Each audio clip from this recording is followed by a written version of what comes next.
that goes faster than light. And now say that So you can't affect me instantaneously. I can't nor can affect you you. instantaneously. Yep. That's right. And so in quantum field theory, the way that that principle is maintained is that the degrees of freedom I have in my office are completely independent degrees of freedom from the degrees of freedom that you have there. And so whatever I do with them, say I measure them, right, or I kick them, or I do something with them, it has no effect on the degrees of freedom there where you are, because they're just completely independent. Okay, so that's the kind of locality I'm talking about: independence of degrees of freedom. Now, entanglement is a little bit different. Entanglement is something where you have two sets of independent degrees of freedom, but they can be in a sort of special kind of quantum state. So the configuration of the system can have a sort of surprisingly large amount of correlation between the stuff I have in my office and the stuff you have there. But it's not something that we can use to send information. That's the key point. I can't send signals faster than light. It's just, I have a box with a ball in it and you have a box with a ball in it. And if we open both the boxes, we see the balls are the same colors. But, maybe that's just because the balls, we both ordered them from the same seller on Amazon, right? And so then there's a correlation between the balls, but there was no way to communicate between us just using the fact that we got the balls in the same place. Now, quantum entanglement is a situation where the correlation is like even stronger than the kind of correlation we would have from Amazon from buying the balls in the same place. But I would say morally it's the same thing.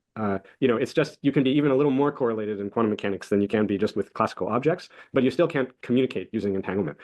Whereas to get out of the black hole information problem, you actually need to communicate, right? Like the information of how I made the black hole is there inside.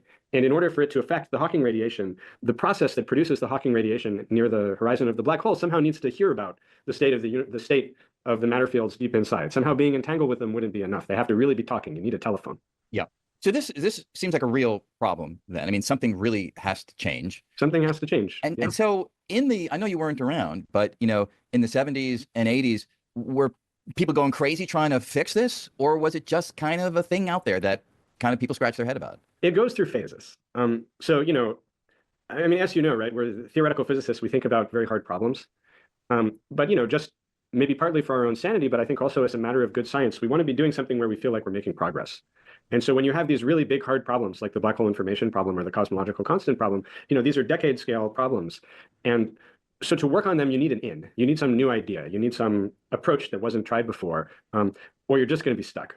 And so the way it has gone is that every now and then some new idea will come up and everybody will go work on the black hole information problem for a while and try to see if we can use that new idea to learn something new. Sometimes we do, sometimes we don't. And then after a little while, it kind of peters out and people say, well, okay, we learned something, but we still didn't solve Hawking's problem. And so there were a few iterations of that over the last 50 years, with the most recent one having started back in 2019, I would say. So I'd love to get there to the most recent one, but I'm wondering if we can get there in stages. And yeah. I mean, you may have a different perspective on it, but sort of a natural next chapter, at least one that certainly had a big impression on me and a lot of others as well,